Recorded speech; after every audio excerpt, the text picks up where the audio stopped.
Assalamualaikum warahmatullahi wabarakatuh. Seorang sejarawan Eropa, Robert Breuil, yang dikutip oleh Abul Hasan Ali Nadwi, mengungkapkan keadaan Andalusia yang selalu dalam tekanan dan penindasan penguasa, tepatnya pada abad ke-6. Hal ini terjadi atas dasar keyakinan Romawi yang berbeda dalam menekuni sebuah agama. Hidup dalam penindasan, keadaan barbarisme selalu dipertontonkan, bahkan lebih menakutkan dari kejamnya kaum primitif. Keadaan dan tragedi menakutkan ini terus berlanjut. Ketakutan dan kepedihan tak terucap lagi, hingga muncullah seorang pahlawan dari bumi Afrika, seorang lelaki yang namanya terukir dalam tinta emas sejarah dunia, seorang lelaki yang dilahirkan sebagai seorang penakluk. Sang pahlawan itu bernama Tariq bin Ziyad.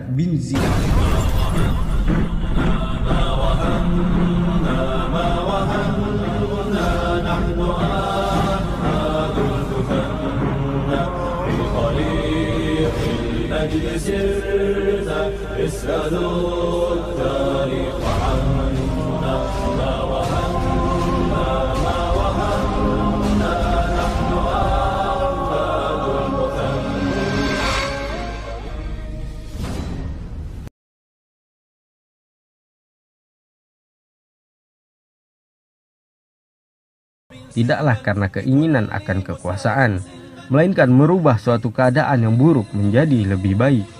Hal ini terungkap ketika penaklukan negeri Andalusia, di mana masyarakatnya berbondong-bondong masuk dalam agama Islam, karena keadilan yang dirasakan sesuai dengan fitrah manusia. Hal inilah yang menjadi asas dalam bingkai kehidupan, sesuai dengan firman Allah. Wahai orang-orang beriman, hendaklah kamu menjadi orang-orang yang selalu menegakkan kebenaran karena Allah, menjadi saksi dengan adil, dan janganlah kebencianmu terhadap suatu kaum membuatmu tidak berlaku adil. Berbuat adillah karena ia lebih mendekati ketakwaan, dan bertakwalah kepada Allah. Sesungguhnya Allah Maha mengetahui apa yang kamu kerjakan. Al-Quran Surat Al-Ma'idah ayat 8. Mengasihi orang kafir dengan kasih sayang yang bersifat umum, seperti memberi makan jika dia lapar, memberi minum jika dia haus, mengobati jika dia sakit, menyelamatkannya dari kebinasaan, dan tidak mengganggunya. Rasulullah Shallallahu Alaihi Wasallam bersabda, kasihanilah orang-orang yang berada di atas bumi, niscaya Dia Allah yang berada di atas langit akan mengasihi kamu. Hadis riwayat At-Tirmizi nomor 1924.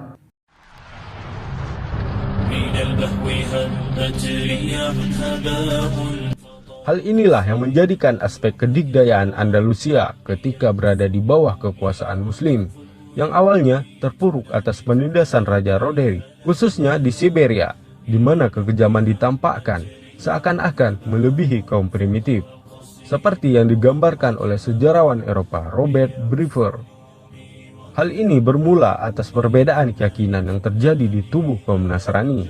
Dalam sejarah dijelaskan, sebelumnya masyarakat Iberia, yakni bangsa Goths, memeluk Nasrani dengan pemahaman Arianisme, berdasarkan ajaran Patriarch Arius yang wafat tahun 366 Masehi, yang berasal dari Konstantinopel. Aliran ini mempercayai bahwa Allah adalah Esa, sedangkan Yesus Kristus hanyalah manusia biasa, tetapi menjabat sebagai utusannya. Sedangkan Bunda Maria bukanlah ibu Tuhan, tetapi manusia yang melahirkan manusia biasa. Pemahaman ini pun tersebar luas dari Goths Timur hingga Barat. Pada tahun 325 Masehi, terjadilah rapat sidang sedunia yang dikenal dengan Konsili Nisea. Dalam rapat tersebut, para uskup yang didukung oleh Raja Konstantin memutuskan pandangan Trinitas dan membid'ahkan aliran Arianisme dan memutuskan untuk melenyapkan ajaran tersebut, termasuk pengikutnya.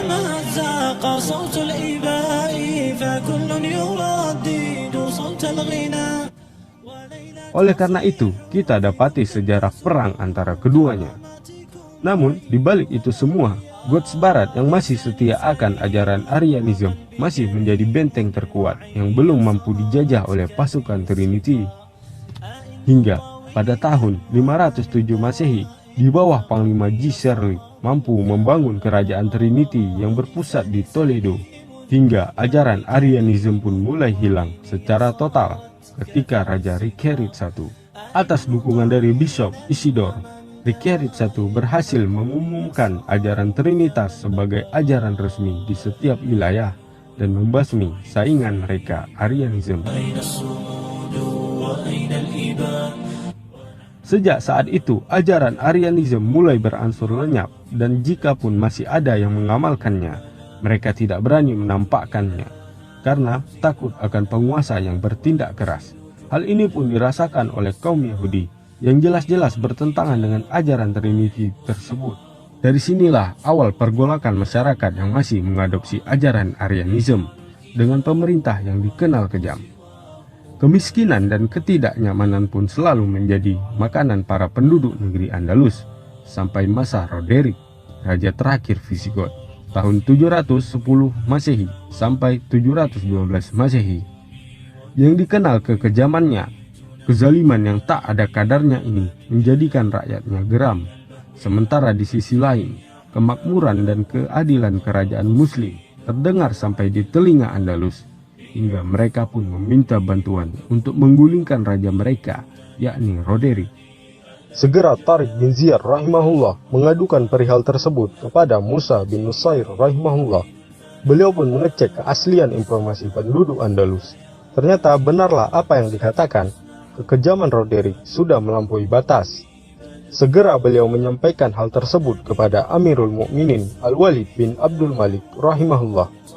Hingga sang khalifah pun menyetujui untuk melakukan ekspansi, dan penaklukan Andalusia pun segera dimulai. Mengurusi konflik internal, segera mengalihkan pandangannya untuk membentuk pasukan 100.000 personil dengan persenjataan lengkap untuk menghadang pasukan muslimin. Mendengar besarnya pasukan lawan, Tariq bin Ziyad pun meminta bantuan kepada Musa bin Nusair agar mengirimkan pasukan tambahan. Maka dikirimkanlah 5.000 pasukan tambahan.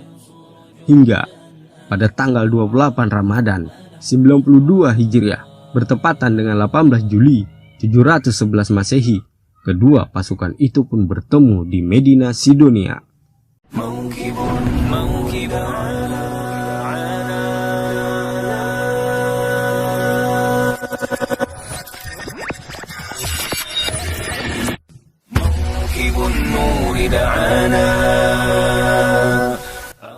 Terjadilah peperangan dahsyat antara kaum muslimin yang berjumlah 12.000 pasukan melawan pasukan Visigoths berjumlah 100.000 pasukan.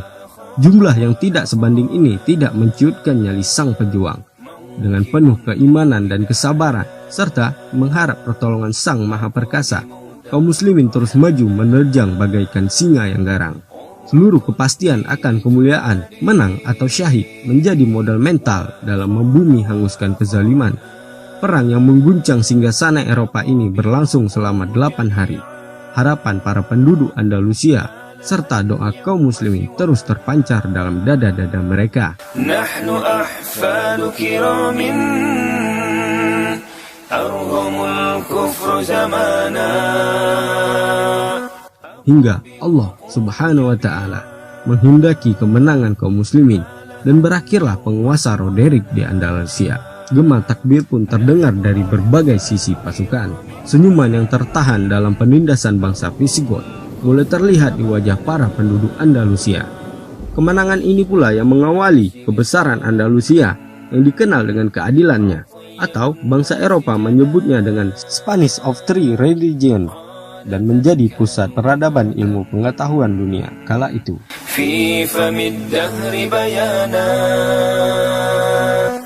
Seorang penulis buku The Story of Silly Vision, Will Darrell, mengatakan, sepanjang sejarah Andalusia belum pernah menyaksikan kebijakan, keadilan, dan kebebasan yang lebih dari apa yang berjalan pada masa penakluk Arab. Thomas Arnold dalam bukunya Freezing of Islam mengatakan, sebenarnya politik toleransi agama yang diperlihatkan para penakluk bangsa Arab terhadap Nasrani merupakan faktor terbesar yang memudahkan mereka menguasai Andalusia. Dalam sejarah dijelaskan, Tariq bin Ziyad rahimahullah terus menaklukkan dan memperluas ekspansinya di Andalusia. Hingga pada tahun 93 Ramadan, ketika itu pasukan pimpinan Tariq bin Ziyad rahimahullah terkepung dari berbagai penjuru. Beliau pun mengirimkan surat ke Musa untuk mengirimkan bantuan. Musa bin Nusair pun memutuskan untuk mengirimkan 18.000 personil dan memimpin sendiri pasukannya. Setelah tiba di Andalusia, beliau rahimahullah banyak menaklukkan berbagai negara besar. Hal ini pun terus dilakukannya bersama Tariq bin Ziyad.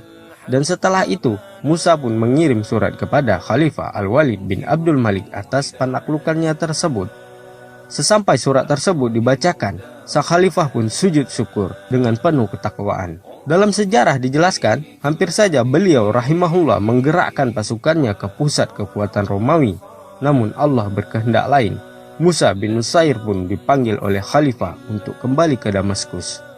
Fityatan tahbal hawana lan yarau illa jiladan. Inilah kisah ringkas dari kesatria yang kita miliki, dan salah satu kiprah Bani Umayyah yang tak pernah terhapus oleh ingatan sejarah. Oleh karena itu, tidak pantaslah dari kita untuk mencibir Bani Umayyah dengan cibiran yang kotor, kecuali mereka-mereka yang terlalu ekstrim dalam berpikir.